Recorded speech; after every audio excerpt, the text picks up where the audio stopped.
sholat berarti Allah merahmati. Contohnya apa? Allah wa malaikatahu yusholluna 'alan nabi. Allah dan para malaikat sholat kepada Nabi Muhammad. Inikah yang dianggap ulama dari kalangan Bani Alam itu? Ceramah seperti ini tidak ada yang menegur. Padahal beliau sudah salah. Sedangkan di bawah atau di depannya ada jamaah, ada santri, ada kiai, ada gus. Apakah mereka sungkan? Apakah sengaja dibiarkan? Menganggap karena itu dia Nabi dan tidak mau menegurnya, dan tidak boleh ditegur? Ini tentang tafsir Al-Quran yang keliru. Yang menerangkan bahwa salat sholat. Waduh, ini perhatikan saudaranya. Ini tentang tafsir yang keliru. Ini tafsir loh. Tentang tafsir Quran katanya. Waduh, ini gawat ini ya. Dan malaikat itu sholat yang mengutip ayat dalam Al-Quran di surah Al-Ahzab ayat 56. Bunyi ayatnya jelas. Innallaha wa malaikatahu yusholluna 'alan nabi. Sesungguhnya Allah wa malaikatahu dan malaikatnya yusholluna 'alan nabi, bersolawat atas nama Nabi. Dulu sebentar ya. Dari cara baca Al-Qurannya kita nilai sendiri lah. Ya, dari bacaan Al-Qurannya kita nilai sendiri. Seperti itu. Saya tidak mau menilai. Ya ayyuhalladzina amanu shallu 'alaihi wa sallimu taslima. Hei orang-orang yang beriman, berilah salam kepada baginda Nabi dengan setinggi-tingginya salam.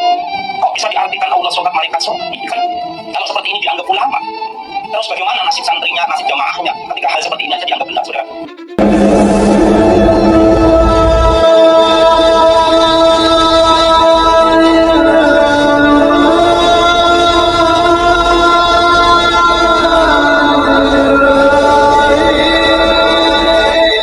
Assalamualaikum warahmatullahi wabarakatuh. Bismillahirrahmanirrahim.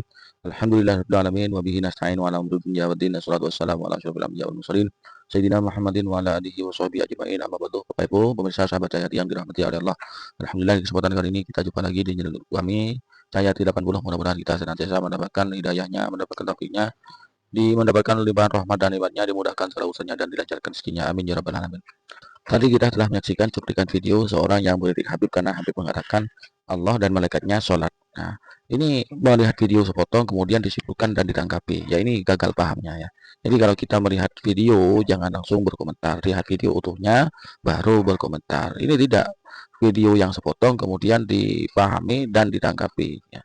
Sebetulnya masih ada terusannya. Apa yang dimaksud dengan Allah sholat, Allah apa yang dimaksud dengan malaikat sholat itu ada terusnya. Cuman oleh orang ini keburu menanggapi. Ilmunya cuma seiprit, tapi sudah merasa setinggi langit ya. Berikut ini ada tanggapan atau pembelaan dari Muhibbin Habaib, orang yang cinta para habaib, dengan tanggapan yang logis dan cerdas. Biar tidak terlalu lama, tidak terlalu panjang kontennya, mari kita langsung simak tanggapannya. Juga baca Fatihah, Allah juga ruku, sujud. Nah, itu yang dimaksud mungkin ya. Sayangnya saudara ya, itu video dipotong. Video dipotong, coba kita perhatikan dulu video daripada aslinya, yaitu Al-Habib Abdul Qadir Ba'abud ini ya. Kalau Allah sholat. Nah, ini supaya kita tahu. Allah sholat. Nah, orang itu harus belajar supaya nggak anu. Allah sholat. Ya kan? Nah, apa artinya kalau sudah nisbah sholat dinisbahkan, disandarkan ke kalimat Allah, apa artinya? Sholat kalau disandarkan ke Allah artinya bukan doa, artinya adalah rahmah. Allah sholat berarti Allah merahmati. Contohnya apa? Innallaha wa malaikatahu yusholluna 'alan nabi. Allah dan para malaikat sholat kepada Nabi Muhammad. Apa artinya? Allah sholat, Allah selalu merahmati Nabi Muhammad. Malaikat sholat kalau disenderkan kepada malaikat, apa artinya? Artinya adalah istighfar. Malaikat mensolati kita. Bukan gini. Kalau kalimat sholat disandarkan kepada malaikat, artinya adalah malaikat itu mengistighfarkan dan melimpahkan pengampunan untuk kita kepada Allah. Kalau sholat itu dinisbahkan kepada kita, hamba. Ayo manusia sholatlah. Apa artinya sholat? Mohonlah kamu kepada Allah dengan kebaikan. Itu secara bahasa artinya sholat adalah berdoa dengan kebaikan. Meminta sesuatu yang baik. Itu namanya adalah sholat. Nah, kalau menurut syariat, artinya sholat adalah aqwal wa af'al. Sholat itu adalah bentuk daripada ucapan dan pekerjaan. Muftatihah bit takbir wa mukhtatimah bit taslim ghaliban. Sholat itu apa sih? Sholat itu adalah ucapan dan gerakan yang dimulai dengan Allahu Akbar, dengan takbir. Ucapan, gerakan. Allah, ucapan, gerakan. Dimulai dengan takbir, diakhiri dengan salam. Assalamualaikum warahmatullahi. Assalamualaikum warahmatullahi. Itu artinya adalah sholat. Ghaliban. Kata ulama dikasih dengan kalimat ghaliban. Apa namanya? Kebanyakannya. Atau kebiasaannya. Kenapa dikasih kata ghaliban? Karena tidak semua sholat itu dengan ucapan. Tidak semua sholat itu dengan gerakan. Ada sholat ucapan tanpa gerakan. Loh, gimana Beb? Cuman berucap gak bergerak? Boleh. Orang itu boleh sholat nggak pakai gerak, cuman ngomong aja boleh. Kapan? Ketika kita ditangkap orang ditaliin. Kan nggak bisa mau rukuk ya apa? Gugur sholatnya? Tidak, wajib sholat, tapi pakai ucapan tanpa gerakan. Bismillahirrahmanirrahim. Kan nggak bisa gerak wong diikat. Makanya dikatakan ghaliban. Ada yang sholatnya itu cuman gerak, tapi nggak usah ngomong, nggak apa-apa. Jadi sholat itu boleh, kita nggak usah ngomong. Jadi sholat kita nggak usah ucapan. Boleh. Kapan? Ketika kamu bisu. Kamu bisu, kan nggak ada ucapan. Apakah orang bisu nggak boleh sholat? Ya sholat, tapi nggak pakai ucapan, cuman gerakan. Makanya saya sering mengingatkan kepada santri yang pulang, yang baru baca kitab fikih. Kalau ada kiai-kiai yang ada di daerah-daerah kita, ngomongnya itu kalimatnya agak sedikit berat. Mungkin karena faktor gigi palsu, atau memang dari sono lahjanya kayak seperti orang Jawa, itu agak sulit. Walau dolinnya agak sulit. Orang Madura, waladalen. Nah, itu biarkan. Dia memang nggak bisa kok dia. Nanti ajari sampai ditekuk, atau nanti ambilkan capung, nanti gigitkan ke lidahnya habis, orangnya tetap nggak bisa ngomong. Jadi jangan mudah menyalahkan kiai. Kalau memang husnudzon, mungkin dia memang lidahnya kayak gitu. Paham ya? Jangan disalahkan. Oh ini ndak sah, kok ndak sah? Orang bisu aja sholat sah kok. Oh ini ngomong kok ndak sah? Orang bisu tuh kawin sah. Orang bisu. Apa orang bisu kalau kawin? Gak perlu. Orang bisu kalau kawin isyarat mufhimah. Isyarat yang penting memahamkan. Nah, cukup. Kawin aja sah kok sholat nggak boleh sah. Paham ya? Jadi di sini perlulah seorang santri terkadang jangan terlalu ya, kecuali kalau orang memang nggak tahu ya diajari bacanya. Kalau sudah kiai yang tua-tua gitu ya jangan dipaksa. Ya memang kayak gitu sudah. Paham ya? Nah, jadi sholat itu boleh nggak pakai ucapan, cuman gerakan aja. Dalam ketika keadaan seseorang itu bisu, maka gerakan. Atau dia ini cuman ucapan. Boleh juga, orang itu boleh. Kamu mau sholat nggak pakai ucapan boleh, nggak gerak boleh. Kapan? Ketika kamu sudah bisu masih kena ikat. Seakan ini, kasihan orang ini. Sudah bisu masih diikat. Sudah tidak bisa sholat, pakai suara masih diikat. Ya Allah. Masalah arti daripada ayat Al-Quran, innallaha wa malaikatahu yusholluna 'alan nabi. Ya. 'Alan nabi. Ingat, santri itu ngaji harus harus tepat. Santri ngajinya harus tepat. Kita malu mengaku sebagai santri kalau ngaji tidak tepat. Ngaji Al-Quran saja tidak tepat, kita malu. Seperti itu ya. Maaf ya, kita nilai sendiri bacaannya tadi karena orang itu yang di video tadi mengaku sebagai santri. Arti daripada sholat, saudara, kalau kita buka kitab-kitab fikih dan kitab-kitab tafsir, ya, kitab-kitab tafsir yang ada, maka kita akan temukan sesuai dengan apa yang dijelaskan oleh Habib Abdul Qadir tadi.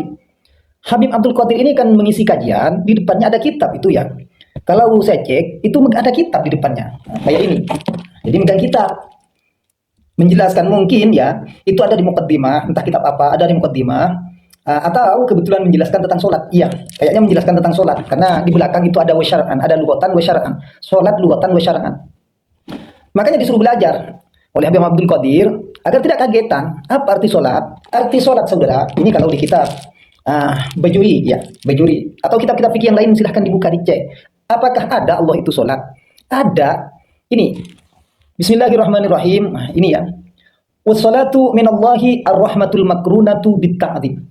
Adapun solat, ya, solat kalau dinisbatkan pada Allah, pada lafaz Allah, atau solat itu kalau dari Allah, ya bukan takbir seperti halnya kita baca Fatihah, tahiyat, ruku, bukan.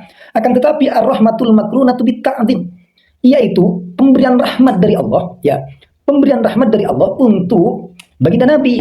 Itu namanya solat dari Allah. Jadi jangan kaget kalau dari malaikat, wa minal malaikati al-istighfaru wa min ghairihim at-tadarru' wa du'a. Jadi sholat itu ada disandarkan pada Allah, disandarkan pada malaikat, disandarkan pada kita manusia. Maka secara lughatan masuk pada doa itu sholat. Dijelaskan oleh Habib Abdul Qadir ini selanjutnya, sholat secara syar'an yaitu aqwalun wa af'alun. Nah, seperti itu ya. Itu secara syar'an. Makhsusatun, muftatahatun bitakbir, mukhtatamatun bitaslim. Itu arti daripada sholat. Jadi itu selain dipotong ya, lalu menyalahkan hal yang sudah benar ya. Suatu yang sudah benar disalahkan, bahkan disesat-sesatkan. Nah ini, kita jangan sampai masuk pada firman Allah, ya, inna syarrad dawabi indallahi summul bukmul ladzina la ya'qilun. Sesungguhnya ya, seburuk-buruk makhluk di sisi Allah yaitu orang-orang yang tuli dan bisu. Alladzina la yaqilun, mereka yang tidak tahu apa-apa. Maksudnya ayat ini, faqala inna syarrad dawabi indallahi as-summu, yaitu ay an sama'il haqqi, yaitu orang yang tidak mau mendengar, tuli, tidak mau mendengar dari perkara hak. Nah, itu yang dimaksud. Itu dalam kajian-kajian kitab tafsir kita cek ya. Bagaimana arti daripada ayat tersebut, innallaha wa malaikatahu yusholluna 'alan nabi. Di dalam kitab-kitab fikih, di muqaddimah, ya, di muqaddimah masih. Kitab Fathul Qarib, Hasyiyah Fathul Qarib ya, kitab Baijuri, atau kitab Fathul Mu'in, ya, Anatut Talibin. Dicek. Jangan kita mudah menyalahkan orang, sedangkan kita tidak tahu apa-apa. Itu masuk pada kita, itu orang yang tuli, tidak mau mendengar perkara yang hak, seperti itu. Sudah dijelaskan oleh Habib tadi, bahwasanya sholat kalau dari Allah itu rahmat. Kok kita tidak mendengarkan? Itu sudah benar, saudara. Jangan disalah-salahkan. Jadi kita nilai sendirilah. Iya, seperti apa orang-orang yang membenci terhadap para habaib, sehingga meskipun mereka dalam posisi benar, tetap akan mereka goreng segoreng-gorengnya. Seperti itu. Mohon maaf. Terima kasih. Jadi jelas ya yang telah disampaikan oleh Habib tadi, bahwasanya sholat dari Allah dan malaikat itu dari Allah, Allah memberikan rahmat, itu sholat dari Allah. Kalau dari malaikat itu adalah istighfar atau doa. Jadi benar yang sudah disampaikan Habib lagi, Habib itu membacakan kitab, tidak ngomong seenaknya. Anda santri apa? Ya kok baru melihat video nonton video sepotong kemudian berasumsi, ditanggapi, ya akhirnya salah, akhirnya dipermalukan sendiri. Jadi bagi kita, ayo yang bijak, kalau hanya melihat video sepotong jangan langsung ditanggapi, disimak dulu dengan baik-baik. Mungkin hanya ini konten yang kami persembahkan pada kesempatan kali ini. Mudah-mudahan bermanfaat bagi kita bersama. Amin ya rabbal alamin. Dari kami kurang lebihnya mohon maaf. Assalamualaikum warahmatullahi wabarakatuh.